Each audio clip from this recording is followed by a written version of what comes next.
L-għada tal-mixja b'solidarjetà mal-Pulizija fil-Kapitali Maltija, il-Prim Ministru Mexxej Laburista Joseph Muscat saħaq li l-Korp tal-Pulizija u l-Istituzzjonijiet irridu nirrispettawhom dejjem u f'kull ħin.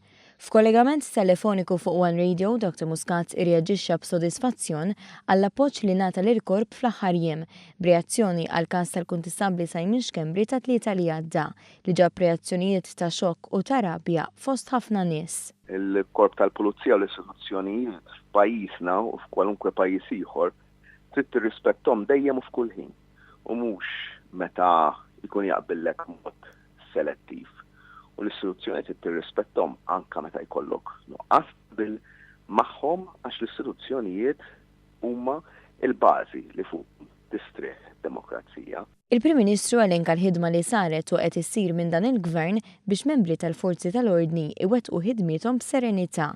Ewlenin fosthom il-bidla fil-pensjoni tar-romol u l-ħlas lura tas-sara li membri tal-Korp kienu mċaħdin minnha għal diversi snin. Hija kwistjoni ta' rispett illi nemmen il-poplu Malti wawċi wara li jagħti lill-Korp, lill-istituzzjonijiet u lill-membri tagħhom mhux meta jaqbillu imma il-ħin kollu. Mistoqsi dwar inizjattivi li ttieħdu fl-aħħar jiem fosthom it-twaqif ta' infrastruttura Malta, il-ftuħ ta' shooting range f'Takandja u l-bidu għall-eżenzjoni fit-taxxa għal dawk li jiksbu masters u PhD, il-Prim Ministru qal li flimkien ma' miżuri oħrajn fl-ewwel sena tat-tieni leġislatura juru implementazzjoni qawwija tal-manifest elettorali li għabbażi li proposti li kien jinkorpora fih Gvern Laburista ġie elett u fdat bit-tmexxija tal-pajjiż għal 5 snin oħra. Il-Mexxej Laburista fakar fl-affarijiet li saru fl-ewwel ġimgħat wara l-elezzjoni ġenerali li għaddiet, ewlenin fosthom l-introduzzjoni ta' żwieġ indaqs, liġi li mhux biss għamlet id-differenza f'ħajjet ħafna persuni imma waslet ukoll biex din il-ġimgħa għat-tielet sena konsekuttiva pajjiżna reġa' ġie kkonfermat bħala l-aktar pajjiż fl-Ewropa li fih hemm ugwaljanza, rispettivament mill-orjentazzjoni sesswali tal-persuna. Fakar ukoll fil-weda ewlenija li b'investiment ta' 700 miljun euro f'7 snin jitranġaw it-toroq kollha f'Malta u Għawdex.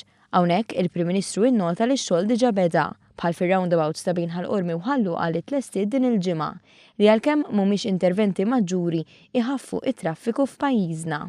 Naħseb matul din l-ewwel sena tat-tieni leġislatura qed nuru kemm ir-ritmu tal-implementazzjoni tal-ħidma tal-Gvern mhux biss komplit imma żdiedet ġmiela.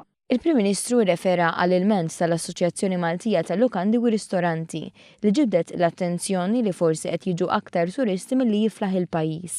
Filwaqt li fehem il-punt tal-assoċjazzjoni u l-importanza tas-sostenibilità, il-Prim Ministru qal li l-pajjiż irid ikompli jikber u li dan huwa l-mod kif issir il-bidla. Fejn qabel in-nies jilmentaw għax m'hawnx xogħol u biex naraw biex inġibu aktar xogħol, illu l-ilmenti li hawn xogħol li hija bidla illi għamilna iġib problemi tagħha, dawn il-problemi nħarsu lejhom kif qed tgħid l-MHRA, naffrontawhom, insolvuhom u r-riżultat ikun li jiġi saħansitra aktar xogħol.